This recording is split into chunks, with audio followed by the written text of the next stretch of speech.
أعوذ بالله من الشيطان الرجيم. ശപിക്കപ്പെട്ട പിശാചിൽ നിന്ന് അല്ലാഹുവോട് ഞാൻ ശരണം തേടുന്നു.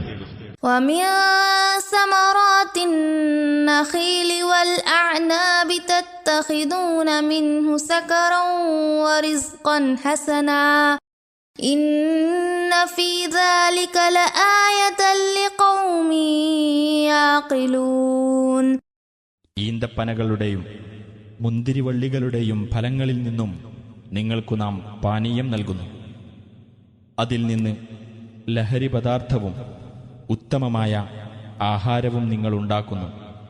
ചിന്തിക്കുന്ന ജനങ്ങൾക്ക് തീർച്ചയായും അതിൽ ദൃഷ്ടാന്തമുണ്ട്.